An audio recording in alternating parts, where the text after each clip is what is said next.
Jimmy, again, it was a chatty Thursday on multiple fronts for the Alabama offense.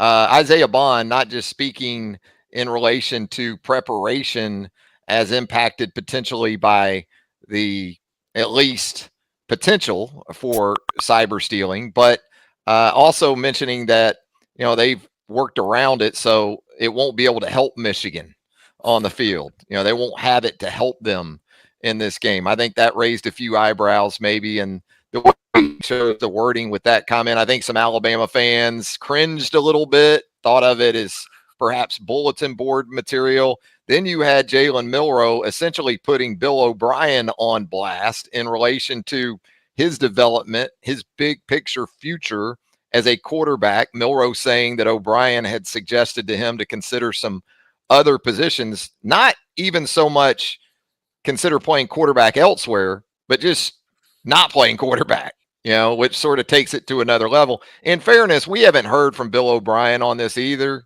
But would you be surprised, really, if this is something that Milroe has heard from not just O'Brien, but some other folks, as he outlined too, really since he's been playing the game, I guess?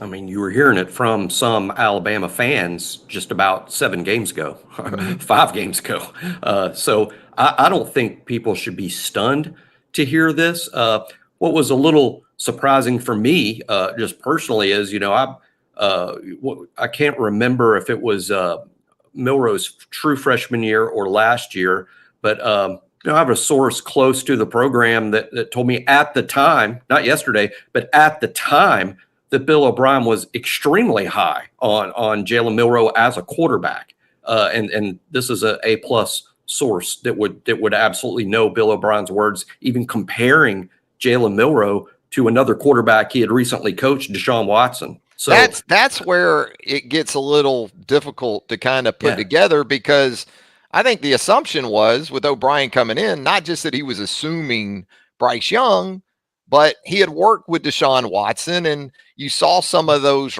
skill set and attributes perhaps in Jalen. That's where this gets a little weird. And that's what I'd heard. Again, A-plus source. O'Brien's like, I think the kid can be Deshaun Watson. So that's where it's a little confusing for me to hear Jalen Milroe say that, because I'm like, well, I also heard he was really high on Jalen. So I would like to know, maybe it's the lawyer in me, because one fact then leads to 100 questions. I would like to know context, because I think context is always very important. And it could be that Bill O'Brien was thinking, while Bryce Young is unquestionably the quarterback and he's going to take every first team snap, I'm sort of wasting a 6'2", 220-pound, highly skilled athlete that runs a 4.4. Maybe we should play Milroe somewhere else while Bryce is the quarterback. I mean, was that his line of thinking? I don't know. That's why I'm saying I would like to know a little more context other than just assuming Bill O'Brien was saying, you're not good at quarterback, you're never going to be good at quarterback, and you should play another spot. I'm not going to jump to that conclusion that that's what he meant. I would just like to know context if we're going to fully investigate the story. Milroe certainly took it that way, though. Obviously, he did. I mean, I was shocked at he was bothered by it. I mean, you can tell that is like a source of motivation for him, that his own offensive coordinator in his mind was asking him to play another position or thinking that he wouldn't be able to play quarterback. And it could be a situation where he was extremely high on Jalen Milroe, and then he gets to Alabama, and then he starts working with him, and then maybe that's where the fall off happened. And I'm not saying that is what happened. I'm trying to figure out how both could be true, but either way, Jalen Milroe has proved almost everybody wrong, and there are going to be some people. I've been on him since I knew him as a Heisman contender. I knew it all along, and there are some people that were, and I want to give those people their credit because they saw something. I thought he had a ton of talent. I thought it was going to take him way longer than now. Back when I saw him in week 2, when I saw him against Texas A&M last year, was I thinking he needed to switch positions? Absolutely not. That never even entered my mind. But, I can't sit up here and judge Bill O'Brien too hard because, I mean, Jalen Milroe has proved me absolutely wrong on how quickly he could develop and the kind of player he could become. and I'll give him a lot of credit. Can you imagine the one guy, I mean, even more so than Nick Saban to an extent, the one guy who needs to be in your corner and believe in you as a player is your play caller. And if you felt like that he was not in your corner and he did not believe in you, can you imagine how that would shake your confidence or could shake your confidence? That makes a lot of things make sense. Like against Texas A&M, the struggles, the deer in headlights, if his confidence was shook because he didn't feel like he had an offensive coordinator that trusted him, I can more so see where that would be the result. But not only that, how much has he grown? And the fact that he had that working against him, or at least in his mind, at the very least in his mind, he had that working against him, and he overcame that and has become the quarterback that we see today. That is a completely, there's one thing with fans and casuals, but when you're offensive coordinator, you don't feel like he's in your corner. That can be a dagger for a lot of quarterbacks. It's a very mentally strong position, or it needs to be mentally strong. And, you know, the fact that he overcame that, that takes a special mindset, and I give Jalen Milroe a ton of credit for having that mindset. While we're at it, Jimmy, I mean, you could say that he's been motivated by the coaching staff that's there right now, including his own head coach, because he was benched against South Florida. Alabama brought in a transfer portal quarterback after the spring, and Tyler Buckner.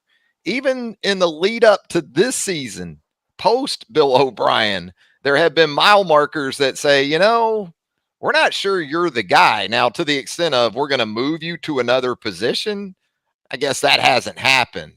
But, you know, I think about the comments, Jimmy, and they're public, and they resonated, no doubt about it. You could feel those comments. You didn't just hear them.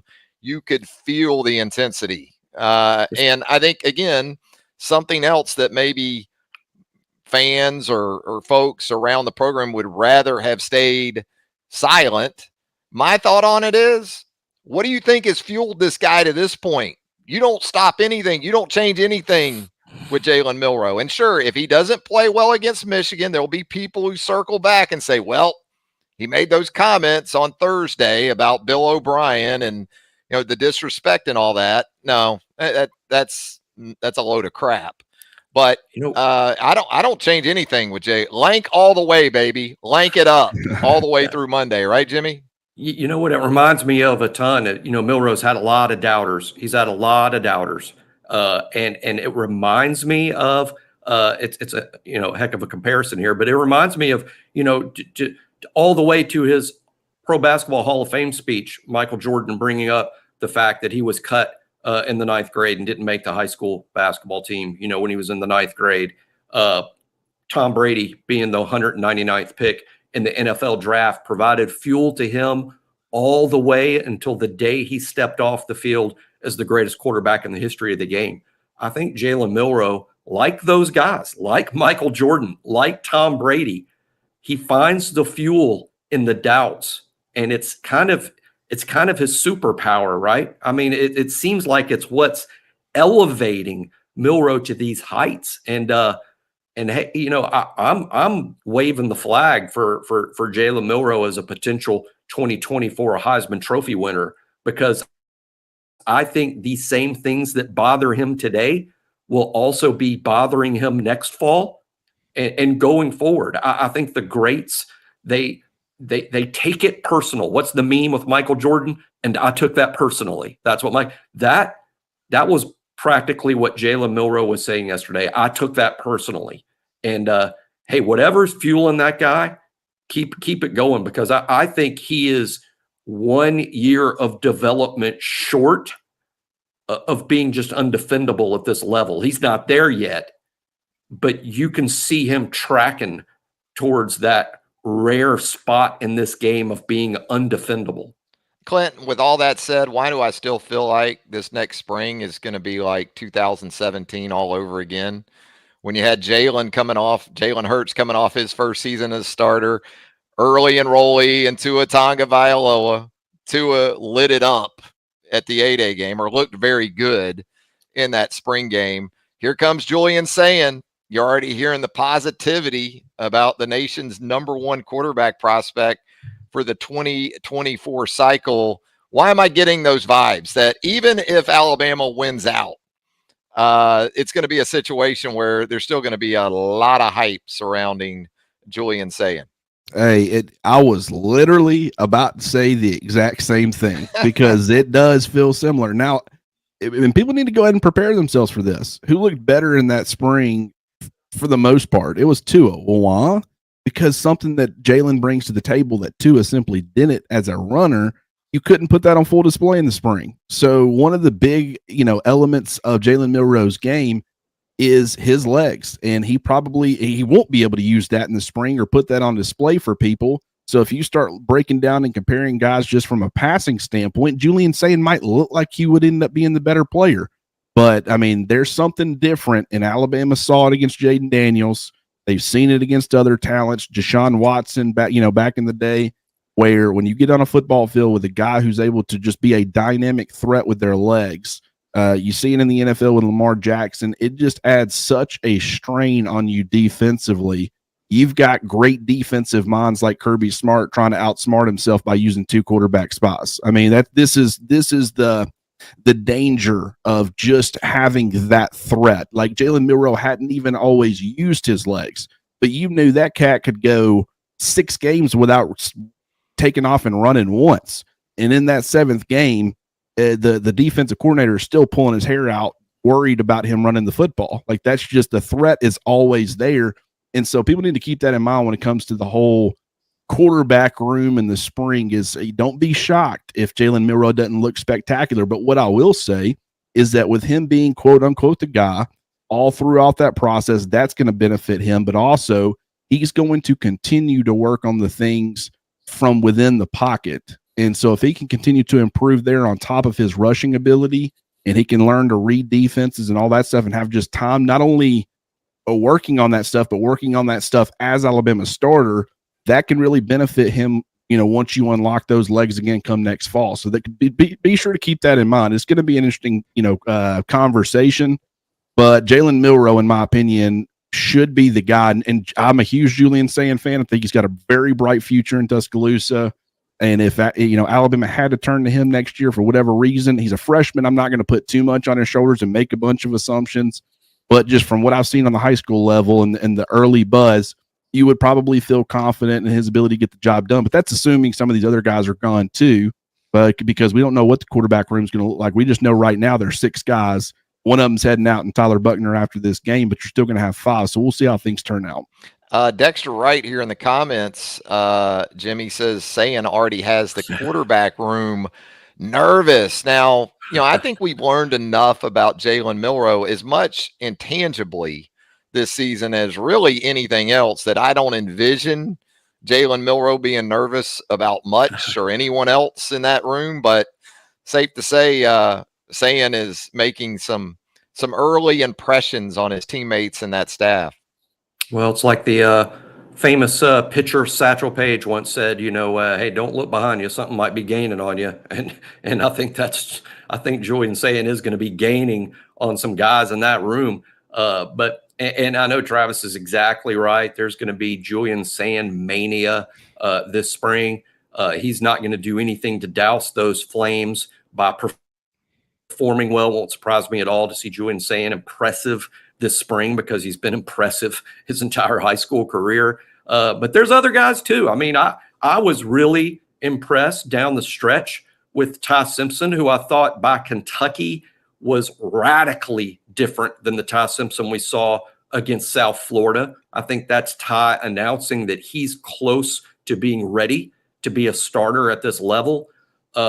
So much of the excitement that will be there about Juliansaan this spring was there about Dylan Lonergan this past spring and fall. I think we know from our sources close to the program that Dylan Lonergan is somebody that the staff is very, very high on. No one has been disappointed in Eli Holstein.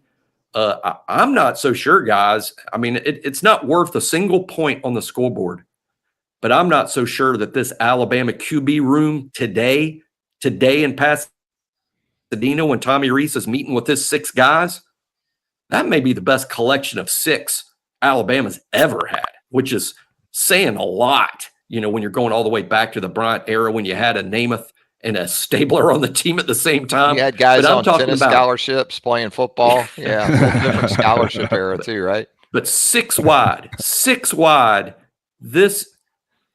guy that you would call the sixth guy is the Gator Bowl MVP. Yeah. Beat South Carolina. So that's just crazy what Nick Saban has been able to accumulate. Well, one thing I want to say about Jalen Milroe and Juliansaan, what's one thing that helped Jalen win the job this year? He had the locker room. He had the support of his teammates, and that hadn't gone anywhere. In fact, it's only grown from this point. You've seen that guy go out there and battle, and he's taken some big hits, and he took the big hit against Kentucky, and he stayed in the football game, and just, the team loves him. And so even though, you talk about the talent and all that stuff, the locker room element of this entire thing certainly plays a role. And right now, Jalen Milroe is far and away has the locker room as far as their support for him being the starting quarterback at Alabama. Yeah, no doubt about that, intangibly. And by the way, he's performed. I mean, he's closed out that Georgia game. So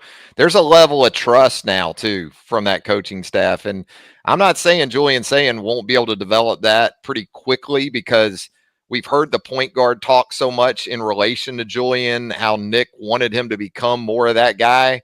Well, I think Juliansaan shows up as a point guard. Now, does that mean there aren't some other areas that he still has work and ground to cover to get to where he needs to be before he's truly ready to assume that position at Alabama? Of course, he's got room to cover, but going to be some good stuff, I think, from this quarterback situation in general. Jimmy said it. I mean, I can't recall a time when Alabama at any point had six like this. It's hard to recall them having six on scholarship at any point. It's so difficult to manage those numbers these days at that position with the ease in which these players can move around.